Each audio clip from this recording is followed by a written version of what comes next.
In today's video, I will be talking about the major complexities of professional Dota. A lot of people, especially, Twitch chat, love to analyze professional Dota, talk about the drafts, why people lost, and sometimes they're right. But more often than not, they're wrong. And they don't see the little things that really are the major reasons why pros are pros. And so in today's video, I'll be breaking down every little thing I possibly can about OG versus NAVI, every little reason that NAVI ends up winning this game against OG, so that you guys can see it and hopefully implement it into your pubs as well. This game is pretty insane, and I have some absurd tips in the laning stage that I think are going to blow you guys away. So smash the like button and subscribe. And also, later today, I'll be recording another one of these type of videos, but for the website. So if you haven't signed up already and you enjoy this video you're about to watch, or you just want more exclusive content every single day, sign up to the website down below. A lot of great stuff there. All right, let's get into the video. All right, so to start off the game, we're going to be paying a very close attention to the Seb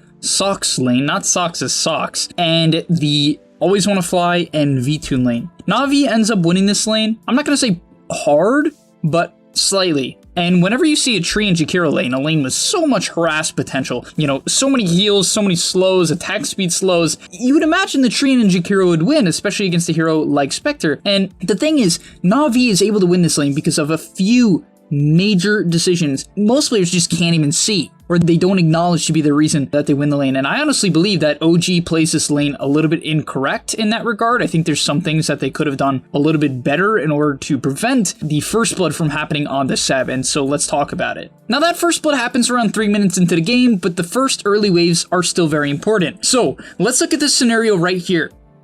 Right? What is going to die? This range creep, right? So immediately, what is Sox and Seb going to do? They're going to put all of the pressure onto V-Tune and the range creep at the same time. This is optimal, right? They want to put all the pressure collapsing onto the range creep down onto it. You can see Seb's even going to queue the range creep just to make sure he doesn't have to overcommit under the tower, and he can pressure Always Wanna Fly and V-Tune who are going to contest it.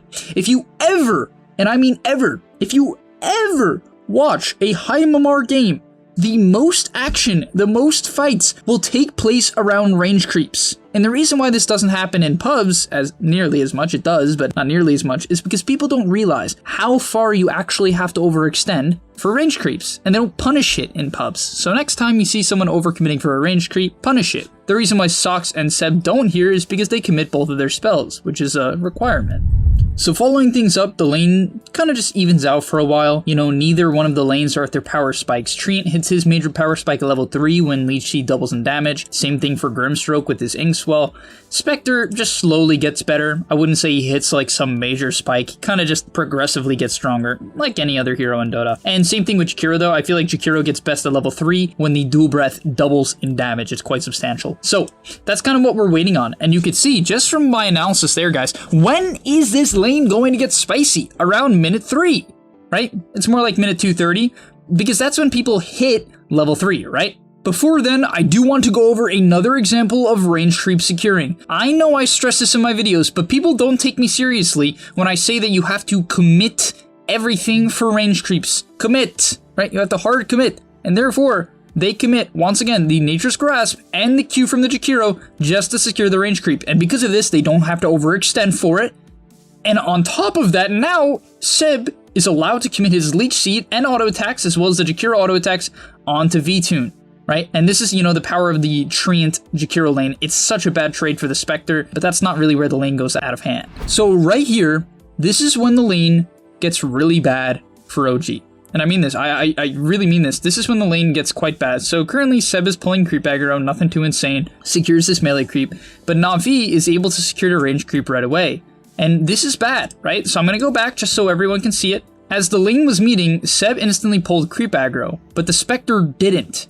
And because of this, Seb's range creep is going to die. Now, this is kind of bad, right? Because it means a couple things. It means that if Navi is going to trade into OG, they don't have to tank the range creep, right? So that's already a huge advantage. The range creep does the most damage by far. And it also means that the lane is going to shove to OG. And this might sound fine for OG. It's like, who cares that it shoves into OG? Why does that even matter at all? The reason why it matters is because then Navi is going to hit level 3 first. So once again, Seb is committing for the range creep, gets it, no problem. But the next wave is where things really go haywire. Because the first range creep died really early, an immediate skew in the lane happens, right? So OG's range creep died first, which naturally means that the lane is going to start to build up, right? Because the range creeps do the most damage. So when your range creep dies, your lane has less power, so the lane pushes into you. That is why if you deny your range creep with Enigma, the lane will shove into you.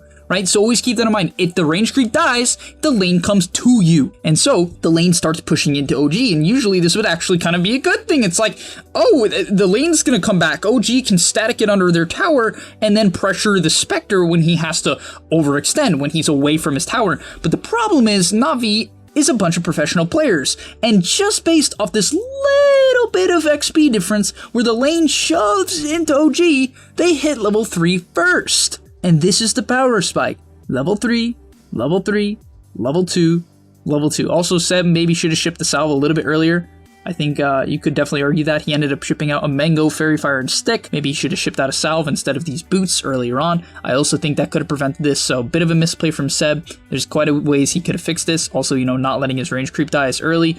And because of that, literally NAVI just runs at him. And yeah, Seb ends up going down to the combination of the Grimstroke level 3 combo and the Spectre level 3 combo. And all of a sudden, this lane, this Jakiro Trian lane, that should stop Spectre when they hit level 3, dies. And this one death completely changes how the game will look. And I mean that. Because now I want you to look at this next scenario here. The Jakiro hits level 3, and you know, this is when they're strong. They can bully the Spectre pretty hard, right? But imagine if Seb's Leech Seed did double the damage here. There's a chance that VTune dies. Actually, he definitely dies. And then they would get a return kill. And this is why Dota is such a cool freaking game. Because of literally, if they didn't get that XP advantage, Navi, for that 1 second, OG gets a return kill here, Seb hits level 3, the Spectre dies, they get a burst in XP, and they can also take this wave for free. But all of a sudden, now the Spectre lives, he's able to pop a salve, Tango has the ring of regen going, and they are absolutely chilling. They are hard chilling. Now, you know, as you can see, this lane is still so hard for the Spectre, but salve after salve, they're able to out-sustain the lane. OG isn't able to do enough to pressure the Spectre out, and naturally, he's able to do a lot to carry this game. And this is why, you know, you have to look at the lane as everything matters. When you think you did well, you could always do 10 times better, and that's the reality of Dota. You know, I even watch my lanes all the time, and I'm just disgusted with every little minor inefficiency that I've made. And once again, this is so funny though, right guys? This trade, if Seb was winning a little bit harder, would have went in their favor. But once again, the Spectre ends up living on a sliver of HP, just like before. And that's all because Dota is small things. Also, the Spectre is a very good item build. Guys, if you don't buy items like this, you are absolutely feeding and deserve to stay in your bracket. The second thing I'd like to discuss within this game is N0tail's Oracle mid. I think a lot of people are confused about it, and I even considered making a video on it, but honestly, this is one of those things where, hey, is it good? Yeah, I actually think Oracle mid is quite underrated, just based upon watching N0tail. I watched a full game from his perspective, it looked really good. And the main thing that you do as Oracle mid, no joke, is what you're about to see, which is this. You see this range creep? Once you have level 2 Purifying Flames, you can do this, but it's easiest once you hit level 3. You nuke it, and you deny it. Yep, that's the strategy. And you can also do this with melee creeps. Obviously, it's significantly harder, as they have significantly more health, but that's the main basis behind Oracle mid. You just deny a ton of creeps. It's really easy to last hit with your E. It's really easy to last hit with your Q. You can constantly shove the wave when you need to. If someone overextends, you can root them in place. You do an absurd amount of damage in the early game. And all in all, this hero is a solid mid laner, and I love the Bloodstone that N0tail goes. It makes him very tanky and very hard to deal with. However, in this specific game, because I do want to relate this more back to Navi versus OG, he's laning against a Doom. Now, why is Doom so dang good against Oracle? Well, you can catch him out of the backline, you can Doom him, the Bloodstone becomes somewhat useless. In the laning stage, Oracle usually can harass anyone down. Oracle is so good at harassing basically anyone, he can kick most heroes out of lane. But Doom with the Max Out Devour has 13 HP regen, so all of a sudden, you can't really harass them out, and you have to jungle, which is quite bad for N0tail. So I think Navi, being the very smart players that they are, drafted Doom knowingly into this Oracle, understanding that Doom is a very strong mid laner, especially against Oracle, and so I think that was a big part in why Navi was able to win this game. The next engagement is a really cool one that I want to show you guys. We're 27 minutes into the game here. You know, actually, everyone's very farmed, and one thing I do want to mention is I love Roger's Chen. I think it's fantastic. This drums with mech build as well as the Future Solar Crest, is so powerful. It makes your Spectre so much stronger. Really, all of these heroes they have are so tanky. Like, think about this Spectre, this Doom, and this Clockwork in the team fights. They are very, very difficult to kill, especially looking at OG's lineup. They don't really have a Sven. They don't have that burst damage you need. And, you know, this Jug, he's not that farmed yet. He's been having a tough game, 2 and 3, right? Pretty tough game for him. And therefore, I love this draft in general. But let's get back to the next point. This was such a key play by NAVI here. So they smoked. They assumed that OG was going to smoke through the bottom side, so they read this play. Really well done by NAVI to read this play and be patient, right? It's very important to understand what NAVI is doing here. They are not walking down the hill. They are never going to walk into OG. Why? Because they don't want to get lassoed. They don't want one hero to break the smoke, get lassoed, and taken out of position. It is very, very important at this stage of the game to get the jump. Whichever team leads the fight will often win the fight. Reason being is, you know, if they lead the fight with a Doom combo, Grimstroke Doom combo, boom. They can't even use their spells, and vice versa. If someone gets lassoed, like the Grimstroke gets lassoed, Doom becomes much less effective. And so this really matters. Now, NAVI, really good movement. They even saw this ward get put down while they were smoked. They scouted the ward, and so they knew OG was here for sure. And then we see Doom can walk in the front line. Obviously, he's completely unkillable. And they break the smoke. Well done. Now this puts OG into complete panic. Look at the state of OG. The Oracle's in the backline because he's assuming, you know, NAVI is somewhere here. But because of this Spectre ulti, they can see everyone. They can see where every single player is. Because of that, Doom can immediately find the Jug, right? So the hookshot comes onto the Jakiro, the Doom onto the Jug. Really good splitting of spells. They're not stacking anything onto the Jakiro. The Spectre goes on the Bad Rider, which completely prevents any lasso. The Treant doesn't know what to do, and the Grimstroke is just running down the Oracle, right? The Oracle can't even get off his ulti. He can't save the Bad Rider. He can't save the Jug. He's getting completely run out. Even the Chen is solo killing him. This is the mid laner, by the way. This is a Chen, and he's almost solo killing the Oracle. Roger is insane on Chen, and this is why Chen in high MMR games is so dominant.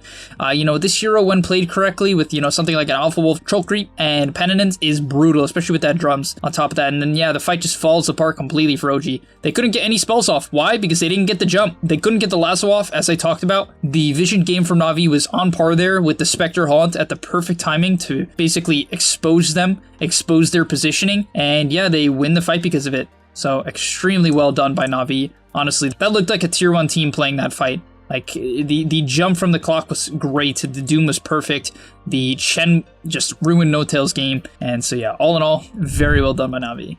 Alright, and that's going to be all for today's video. I hope you guys enjoyed. I just love making these videos about advanced Dota from time to time, even if some people just feel like, oh, this is so hard to apply. I hope you're able to take the macro concepts and apply them in little ways into your game. So that idea on vision, you know, getting the jump is so important in the mid to late game. That is why you have to play on wards. That is why you have to use smokes of deceit. The team that gets the jump in the late game is very often the team that wins the fight, as long as it's not diving the, you know, the high ground. If it's diving the high ground, you're just feeding. But yeah, a lot of cool stuff. I hope you guys enjoyed. I know this was an advanced video. If you want to see more of this, let me know in the comment section down below. Say speed. This is the best type of video, or speed. Just make more tier lists.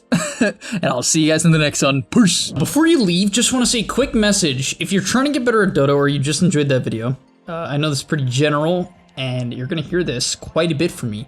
But I recommend you sign up to GameLeap.com. Why? Because I put a lot of effort into the content over there, and generally the effort I do there is different from the content you're going to see here on YouTube. It is different.